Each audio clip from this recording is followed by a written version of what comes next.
십자가의 능력으로 승리합시다. 마지막 우리 인사 꼭 한 명씩 전도합시다. 전도하고 계시죠? 8명만 아멘 하셨습니다.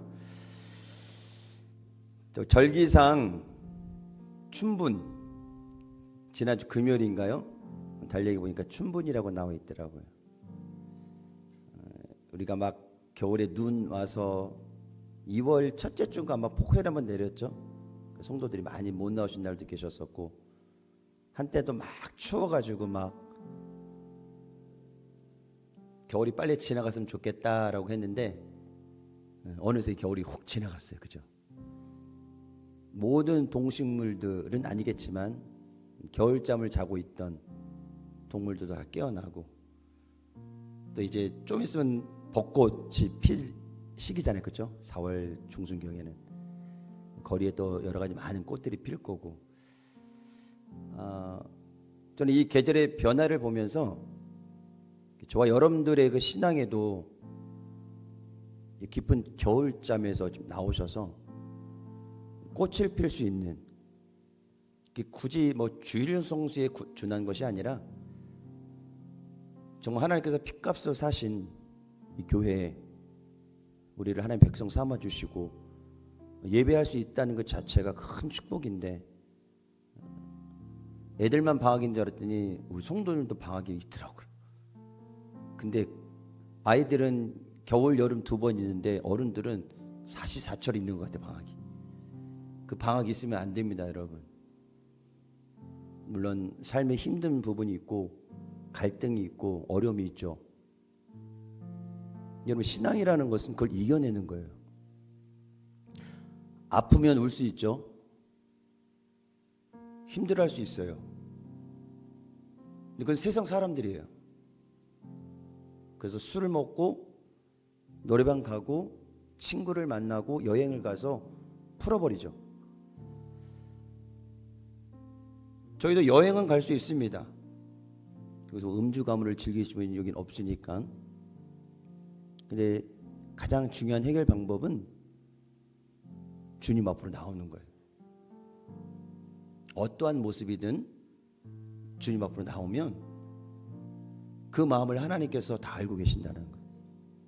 그리고 위로하시고 축복하시고, 봄에 꽃이 피듯 우리 마음 가운데도 그 신앙의 꽃이 다시 핀다라는 거예요. 여러분, 잘 이겨내세요. 끝까지 버텨야 됩니다. 쓰러지고 포기하면 얻을 게 하나도 없어요. 영적인 싸움이든 내 개인의 삶이든 이겨내야 하는 것은 우리가 기도하고 믿음으로 이겨내야 돼요.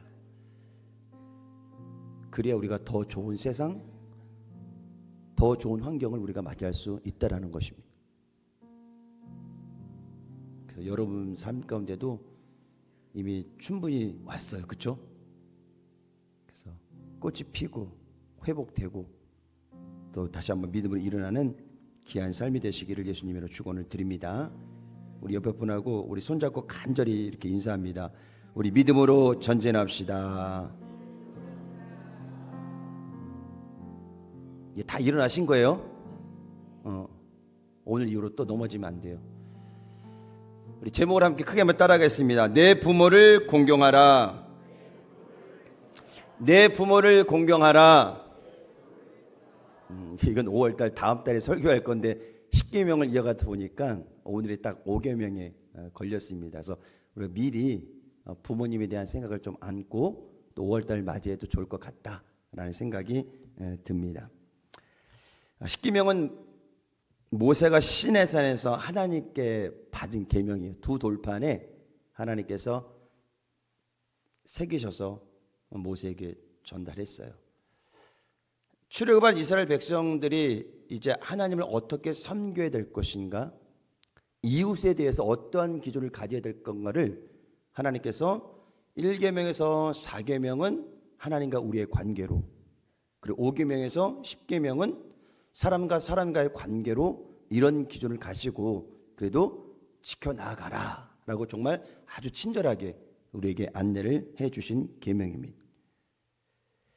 자, 오늘 인간과 인간의 첫 계명 뭐가 나와있죠? 네 부모를 공경하라. 하나님과 우리의 관계에서 첫 계명이 뭐예요? 너 외에는 다른 신들을 내게 두지 말라 그러잖아요. 그러니까 파트를 두 개 놔두면 이 첫 파트의 가장 중요한 거는 하나님, 그리고 두 번째 파트의 가장 중요한 거 뭐예요? 부모. 그러니까 여러분, 부모를 섬긴다는 것은 곧 뭐예요? 하나님을 섬기는 거예요. 이것이 잘못돼서 뭐예요? 통일교가 나오고 하나님의 교회가 나오고 어머니 하나님이 나오고 여러 가지 이단들이 나오는 거예요. 여러분, 성경은 여러분 자의적으로 해석하면 절대 안 됩니다. 목회자들이 주석을 많이 봐요. 근데 그 주석도 뭐냐? 개인적인 성향이 강한 거예요. 참조하라고 있는 거지 주석이 답이 아니라는 거예요. 근데 많은 이단들이 이렇게 자의적으로 해석하는 것들이 굉장히 많아서 그것을 짜집게 해가지고 맞춰서 자기의 교리로 만듭니다. 여러분, 우리 사람들이 얼마나 어리석한지요. 신천지에 20만이 가 있어요. 다 정상적인 사람이고요. 그 중에 아마 절반은 기성교회 다니던 사람들이 갈 확률이 많아요. 왜? 시험 들어서. 왜? 새로운 것을 알고 싶어서. 여러분, 새로운 것은 없습니다. 우리가 이 말씀을 통해 깨달지 못하고 알지 못해서 그렇지 성경 이외에 다른 새로운 것은 없다라는 거예요. 그 새로운 것을 말하는 사람은 이단입니다. 그래서 우리가 말씀을 잘 읽어야 돼요. 묵상해야 돼요. 여러분, 모르면 요새는 얼마나 좋아요. 예전에 저 어렸을 때는 그 동화정가라고 있었죠. 아시나요? 동화정가? 산수 풀다가 모르면 동화정가 딱 펼쳐버리면 바로 답 나오잖아. 별로 노력을 안 해요. 요즘요, 인터넷, 서적, 설교, 홍수시대에 살고 있어요. 여러분들이 알려고 노력하면요, 성경 알아가는 데는요, 문제 없습니다. 더 똑똑한 사람들이, 더 훌륭한 목사님들이 유튜브를 통해서 말씀뿐만 아니라 우리가 알고 싶은 이야기들의 그 내용들을 정확하게 설명하고 있는 영상들이 많이 있다라는 거예요, 여러분. 그걸 분별해서 우리가 잘 이용하면 신앙에 도움이 된다라는 거예요. 그 많은 서적들이 나와 있잖아요. 그 서적들 한 권만 읽어도요, 정확히 정독을 해도요, 신앙의 기준이 잡힙니다. 말씀 안 읽고 신앙 서적 안 읽고 그런 좋은 영상들 보지 않고 기도하지 않고 그냥 주일 성수하는 데만 머문다면 우리의 신앙이 성장할 수 없어요. 자기 노력이 필요합니다. 저희 아내가 요새 독학으로 혼자 공부하고 있어요. 그랬어요. 그럴 거면 신학교 가라 그랬어요, 제가. 그거는 아니래요. 이미 책을 저보다 더 많이 사갖고 얼마나 공부하는지 제가 무섭습니다. 그래서 가끔 질문하면 제가 모를 때가 있어요. 그럼 제가 그래요. 공부해서 나 알려주라고. 저보다 더 파고듭니다. 그리고 그걸 또 다 정리해요. 노트에다가. 무섭게 공부하더라고요. 이제 나중에 진짜 신학교 보낼 것 같아요, 제가. 여러분, 공부하려고 하면요, 못할 이유가 없다라는 거예요. 우리가 더 하나님을 알아가기를 원하고 더 성경을 알기를 원하는데 노력을 하지 않으니까 더 접근할 수가 없는 거예요, 여러분. 다른 매체가 아니더라도 우리가 성경만 정독하고 묵상하고 기도하면 이곳에 뭐요? 하나님의 마음이 전달될 수 있다는 거예요, 여러분. 그러니까 결국 뭐예요? 우리가 성경을 보지 않기 때문에 하나님의 마음을 알지 못하는 거예요. 그러니까 여러분들 성경 잘 묵상하시고 모르는 거 메모하시고, 그래서 우리의 신앙의 어떤 영적인 지식들이 좀 성장할 수 있도록, 왜? 내가 아는 만큼 할 수 있거든요. 내가 하나님을 일을 알면 일밖에 할지 못해요. 그러니까 설교도 여러분 정말 한 편 가지고 일주일 내내 아주 막 씨름하면 늘 설교하고 나서는 늘 하고 내려가면 늘 그냥 또 부족해요. 아, 이거 이렇게 좀 할 거, 이거 이렇게 좀 할 걸. 근데 제가 뭐 설교를 한 편만 하나요? 그건 아니잖아요. 설교도 쉬운 작업은 아니라는 거죠. 저와 여러분들의 영적 성장을 위해서요, 함께 노력해야 돼요. 함께 달려가야 돼요. 그래야 우리의 신앙이 성장할 수 있다는 사실을 여러분 기억하시기를 주의 이름으로 축원을 드립니다. 오늘 우리는 십계명의 중요성도 있지만 더 중요한 건 뭐냐? 십계명에 담겨진 하나님의 마음을 아는 것이 더 중요해요. 부모님이 자녀에게 이야기할 때 문장의 그 팩트보다는 더 중요한 건 뭐예요? 부모님이 왜 이 말씀을 나에게 하셨는지에 대한 그 부모님의 마음, 그것을 알면 뭐예요? 부모님이 어떠한 얘기를 하더라도 그 말이 순응이 돼요. 근데 그 부모님의 마음을 알지 못하면 어때요? 그 말이 서운해, 속상해. 그래서 우리가 십계명을 알아가는 데 있어서 가장 중요한 것은 왜 하나님께서 오늘 십계명 가운데 5계명에 내 부모를 공경하라 했는지 하는 부분을 잘 알아야 그냥 무턱대고 우리가 효도하는 것이 아니라 진정한 의미를 알고 우리가 부모님께 효도할 수 있다는 사실을 여러분이 기억하시기를 바랍니다. 제가 첫 아이 민준이를 낳았을 때 주변에 많은 목회자들이 아이를 낳아서 이미 많이 양육을 했잖아요. 저는 이제 민준이가 이제 아프니까 응급실 간 얘기도 하고 또 감기 걸렸는지 얘기하고 막 그러는데 옆에 한 목사님이 그런 얘기 하시는 거예요. 목사님, 지금까지 응급실 새벽에 몇 번 가보셨어요? 세보니까 딱 한 번 갔더라고요. 저는 벌써 10번 갔다 왔고요. 119도 왔었습니다. 뭘 얘기하는 거예요? 응급실 한 번 간 거 그거 갖고 얘기하지 말라는 거예요. 진짜 부모가 되려면 새벽에 자다가 응급실로 몇 번 뛰쳐나가야 되고 때로는 119가 전화 와가지고 어머니시죠? 네, 아이가 병원에 이런 전화도 받아보고, 물론 그런 일이 없어야겠죠. 근데 부모가 되기가 쉽지 않다라는 거예요. 어려워요. 여러분 부모 다 처음이잖아요. 2번 해보신 적 계시나요? 없어요. 다 처음이에요. 저도 처음이에요. 그래서 지금 어려워요. 여기에 지금 결혼 안 하신 자녀들 계신데 그 자녀들도 나중에 결혼하고 나면은 부모가 되는데요, 쉽지 않습니다. 어려워요. 그래서 나 같은 자식 낳아봐야 부모만 안다 그러잖아요. 그렇죠. 그전에는요 절대 부모님 마음 몰라. 왜 그러는지, 왜 잔소리하는지, 왜 저기 하는지 잘 모른단 말이에요. 그런데 내가 결혼해서 배 아파서 아이를 낳아서 나 같은 똑같은 아이가 성장해서 똑같이 속썩이면 그래서 엄마가 그때 그랬었구나, 그때 이해되는 거예요. 저는 지금 민준이가 이제 중2 됐고 막내가 7살이 됐는데 아직도 부모라는 타이틀이 조금 부끄러워요. 늘 부족합니다. 아이를 보면서. 그래서 우리가 하나님께서 우리에게 주신 이 약속의 말씀들을 잘 새기고 나아갈 때 그 말씀을 통해서 우리의 삶의 모습이 성장하고 변화될 수 있다는 것을 여러분이 기억하시길 바랍니다. 제가 초등학교 4학년 소풍을 갔다 와서 아파트 베란다에서 떨어졌어요. 죽었을까요? 살았을까요?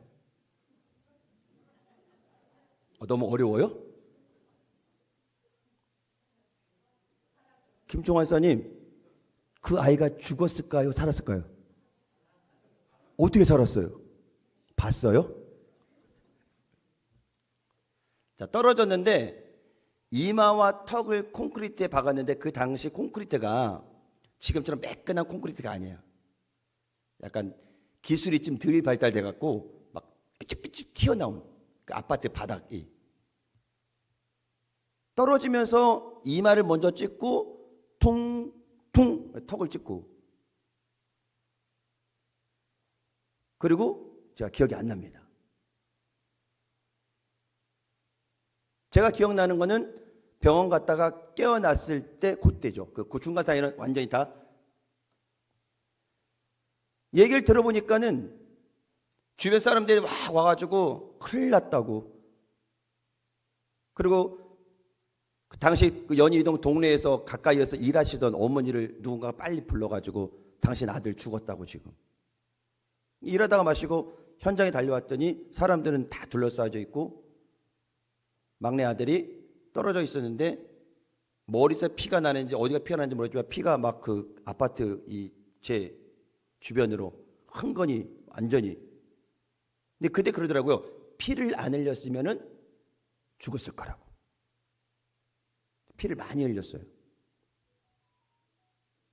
그래서 급히 택시를 불러서 연희동이었으니까는 연대 세브란스 병이 가까우니까는 택시를 타고 갔어요.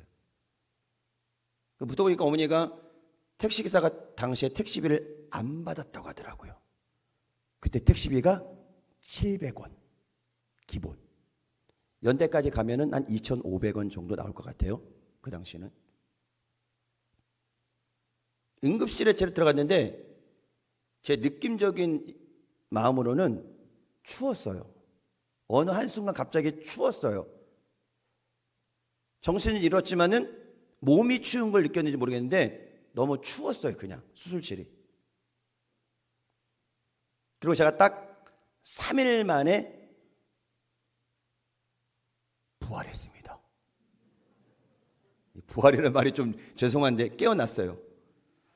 3일 동안의 혼수 상태로 있었고 제가 눈을 떴을 때는 기억이 아무것도 없고 눈을 살며시 뜨니까 드라마처럼 힘이 하더니 딱 눈을 뜨니까 어머님이 옆에서 기다고 계셨는데 눈 뜰 때 뭐 나 눈 떠요 이러고 뜨나요? 아니잖아요.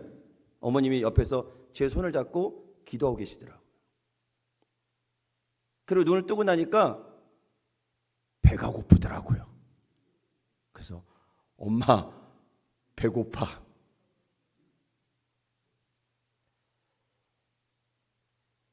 근데 옆에 있던 분이 그러더라고요. 아이고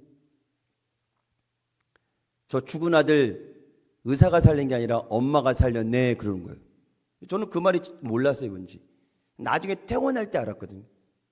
그래서 제가 3일 만에 깨어나서 총 10일 동안에 병원에 있다가 퇴원했는데 그때 의사가 한 말이 뭐냐면은 이 아들은 적어도 2달 정도는 입원해 있어야 된다라고 했는데 10일 만에 퇴원해서 다 기적이라고 그랬어요. 그리고 의사가 붙여준 별명이 뭐냐면 슈퍼맨. 왜? 아파트에서 떨어졌다고. 근데 살아났잖아. 그 의사가 지금 안 계실 것 같아요. 벌써 41년 전 사건이니까, 사고니까 그 의사는 안 계시겠죠. 화장실 가는 거 빼고는 어머님이 10일 동안 금식하시면서 그 병 속에서 계속 기도만 하신 거예요. 이 아들 살려달라고. 하나님이 살려주셨고 어머니의 기도가 저를 살렸어요. 그런데 이제 그 어머니가 암으로 소천한 지 13년이 돼갑니다. 저는 어머님이 암 걸리셨을 때 사역을 하고 있던 중이라 어머니처럼 금식하면서 하루 종일 옆에 있지는 못했어요. 그리고 어머니가 마지막 코마 상태에 들어갔었을 때는 할 수 있는 것이 아무것도 없었고 그냥 어머니 손 잡고 예전 제가 연대에서 병원에 입원해 있을 때 어머니가 금식하며 눈물 흘리며 기도했던 그 모습처럼 제가 어머니 병 간호하는 그 시간 안에는 어머니 손을 잡고 옛날 이야기도 해드리고 대화는 안 되지만은 귀는 열려 있기 때문에 대화해서 이런저런 얘기도 해드리고 손도 닦아드리고 얼굴도 닦아드리고 물도 조금 이렇게 축여드리고 그게 제가 할 수 있는 최선이었더라고요. 그러면서 41년 전에 일어났던 그 사고를 연상해 보니까 부모 못 따라간다 자식은.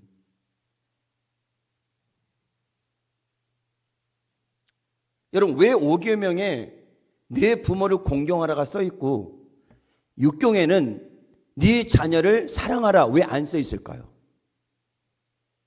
6계명은 뭐냐면 살인하지 말라예요. 좀 공평하려면 5계명에 부모 계명을 넣고 6계명에 자녀 계명을 넣으면 조금 공평할 것 같아. 근데 10계명은 뭐요? 내 부모를 공경하라 다음에 살인하지 말라라고 넘어가요. 자녀 얘기는 없어요.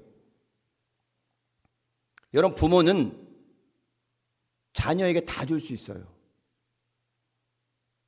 근데 자녀는 부모에게 다 못 줍니다. 당신이 밥을 굶고 춥고 힘들고 어렵고 내가 고통을 당해도 자식은 그렇게 하지 말아야 되지라는 게 어머니 아버지였어요. 근데 우리 자녀들은 그렇게 못 산다라는 거예요. 우리 교회는 없지만 버려진 부모들, 관심이 없는 부모들, 아니면 요양원에 들어가서 자식과 아예 인연이 끊어진 부모들 많아요. 만약 부모라면 자식이 연약하면 그 자녀 병원에 넣어두고 관심을 끊어버릴까요? 그렇지 않습니다. 그런데 자녀는 그렇게 못한다라는 거예요.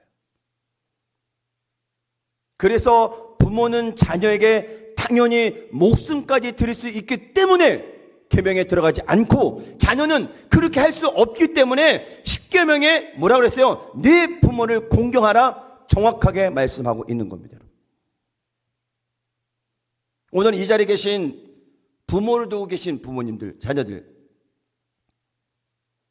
내가 나이가 있지만 그래도 아직은 부모님이 계신 기성세대가 있다면 오늘 이 5계명의 짧은 계명들이 그냥 스쳐 지나가는 계명이 아니라 정말 하나님을 섬기는 마음으로 가장 중요하고 가장 귀한 계명임을 우리가 알아야 된다는 거예요. 그래야 그 다음에 10계명들을 우리가 이해갈 수 있다는 것입니다.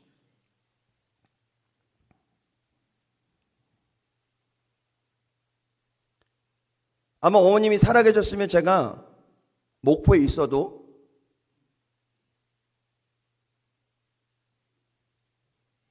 그 어머니 사랑하는 마음 가지고 열심히 더 효도를 했을 거예요.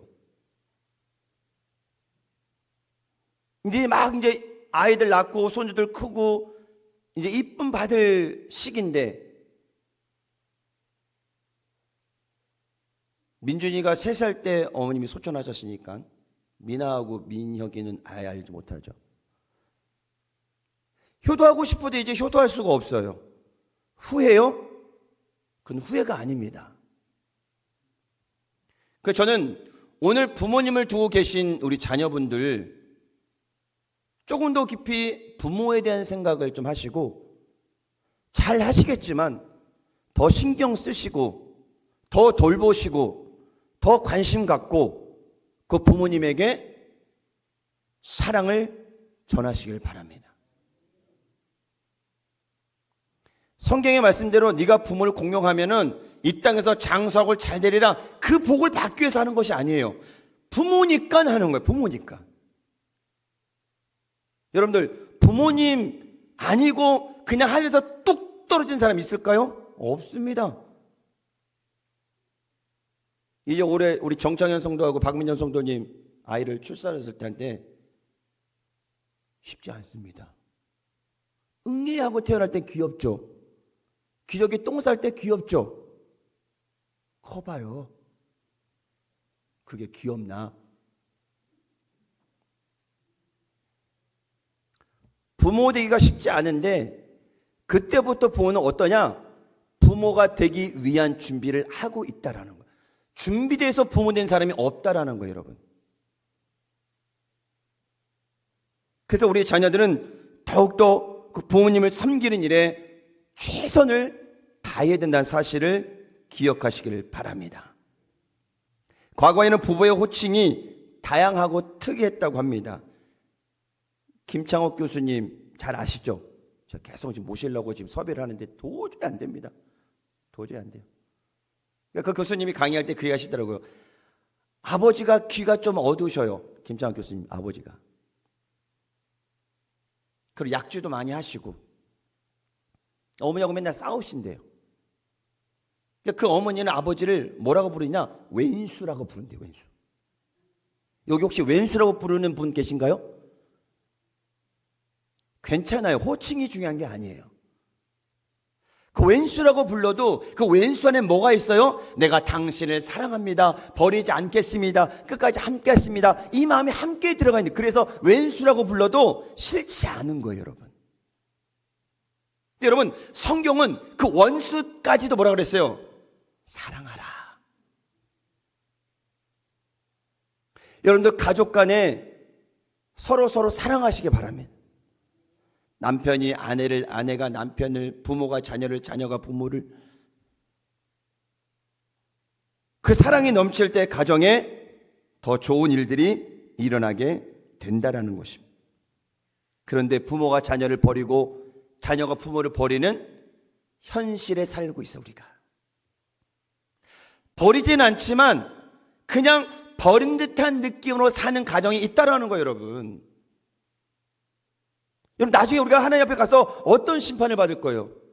내 부모를 공경하라 그랬는데 어떻게 너는 하루도 살펴보지 않고 너 사는 일에만 그렇게 최선을 다하고 살아왔니? 라고 하나님께서 책망하실 거예요, 여러분.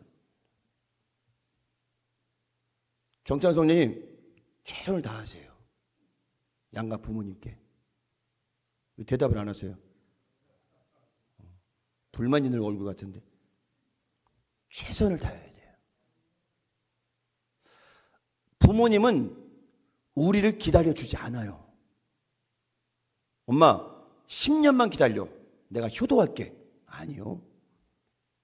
제가 그랬거든요.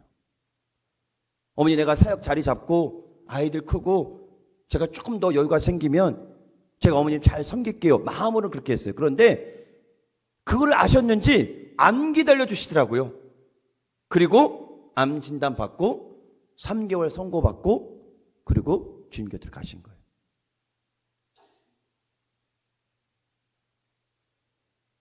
지금 저 아이들 보면 얼마나 이뻐하실까?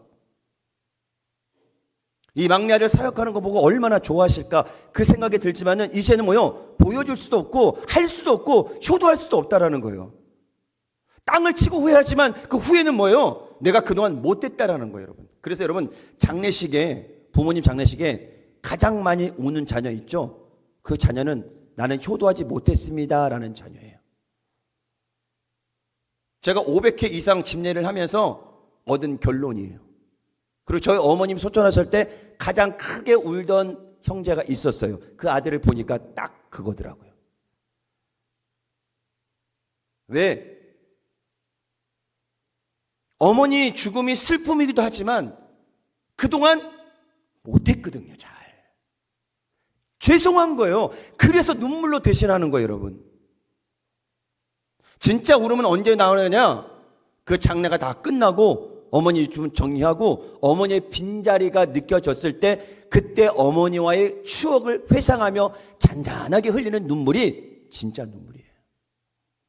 대성통곡 장례식당 하는 자녀들 죄송합니다. 다 불효자예요, 불효자. 그러지 않기 위해서는 지금 내가 부모님께 어떻게 해야 될지를 우리 자녀들이 잘 생각해야 돼요. 큰 거 아닙니다.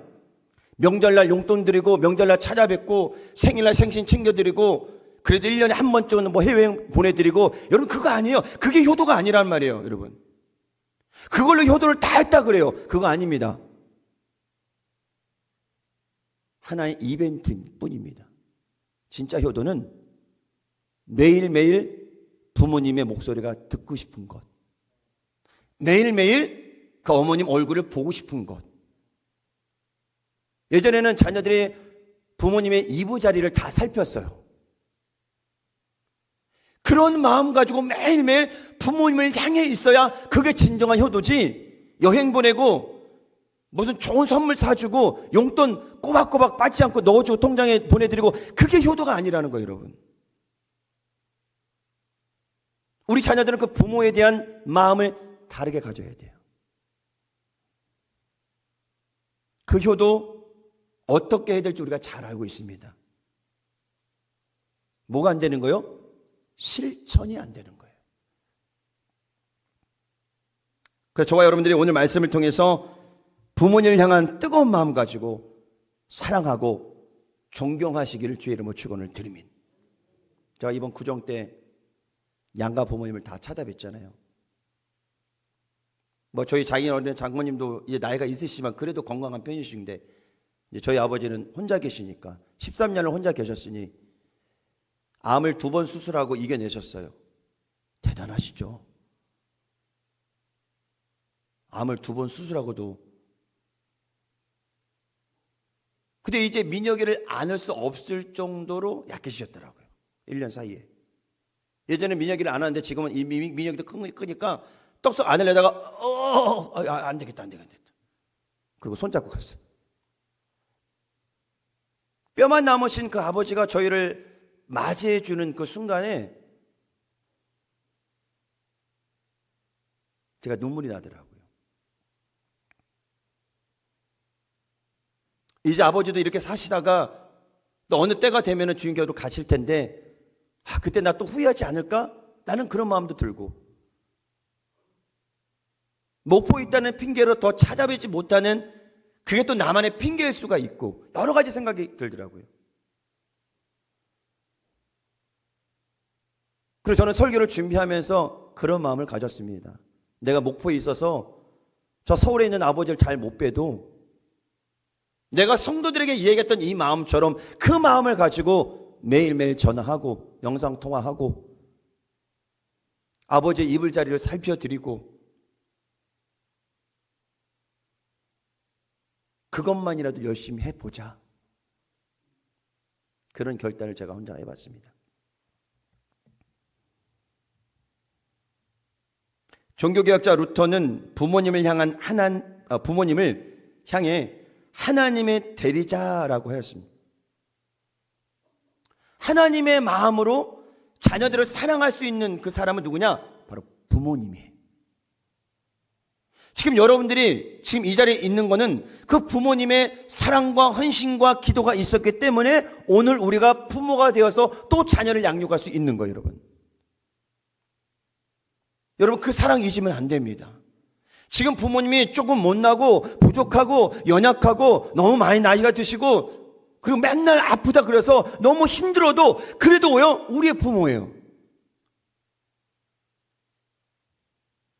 부모님이 천국 가시기 전까지는 우리가 최선을 다해서 그 부모님을 섬겨야 된다는 사실을 여러분들 오늘 함께 결단하시기를 예수님의 이름으로 축원을 드립니다.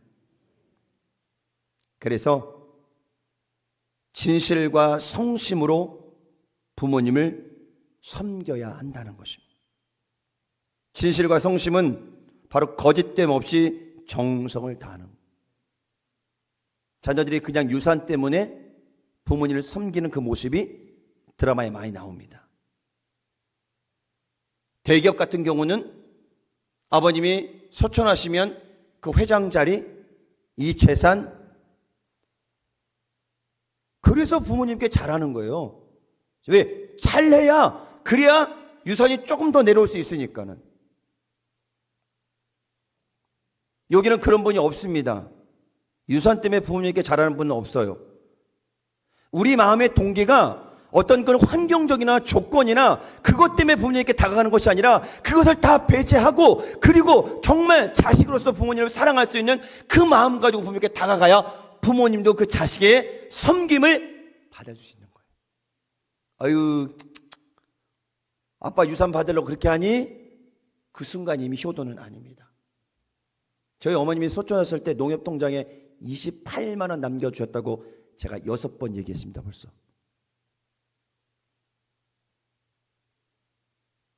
어머님의 모든 금융기관을 다 정리를 하고 다른 것도 다 정리를 하기 때문에 어머님이 가지고 있는 우체국, 뭐 농협, 뭐 우리은행, 국민은행 통장을 뭐 이렇게 많이 만들어 줬대. 돈도 없는데. 그래서 저희 작은 형님이 그걸 다 정리를 했는데 어머니의 마지막 남은 금액이 28만 원밖에 없다. 8만 원이다. 그렇게 얘기를 하더라고요. 물론 어머님이 생활하느라고 뭐 돈을 저금하고 적금 이럴 여유가 없죠.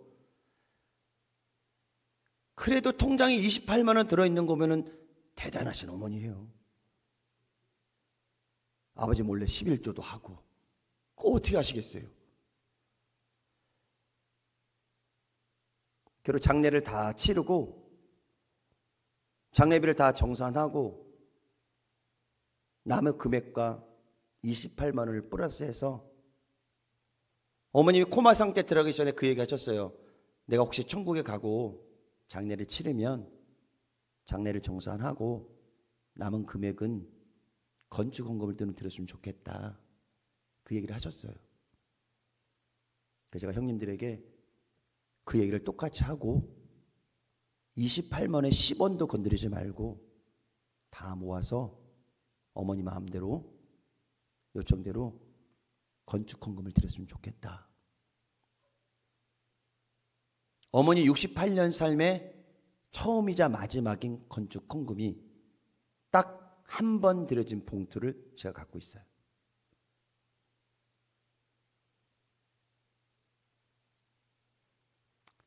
여러분, 우리 자녀들이 부모님께 어떻게 해야 되는가에 대해서는 이미 다 배웠어요. 유치원에서.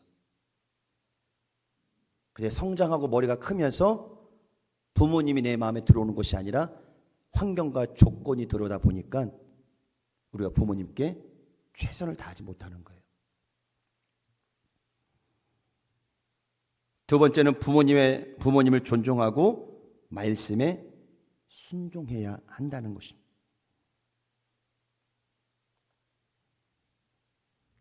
저와 여러분이 부모님을 존중하고 말씀에 순종한다는 것, 이거 역시 우리가 잘 알고 있잖아요. 부모님이 어떠한 말씀하시든 간에 어떤 행동하시든 간에 그 말씀과 그 행동에 우리가 존중하고 섬겨야 돼요. 그리고 어머님이 옳다 하신 말씀이 있다면 그 말씀에 우리는 순종해야 돼요. 왜? 하나님 섬기듯 부모님을 섬기는 거니까. 근데 조금 머리가 크면은 말 잘 안 들어요. 저는 민혁이 때문에 너무 힘들어요. 이제 7살인데 벌써 말을 안 들어먹어요. 벌써 시작이니 앞으로 저놈과 살 시간을 생각하니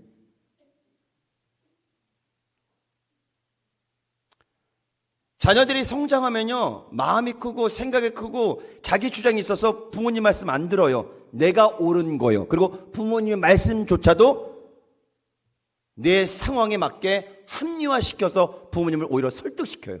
아닙니다, 여러분.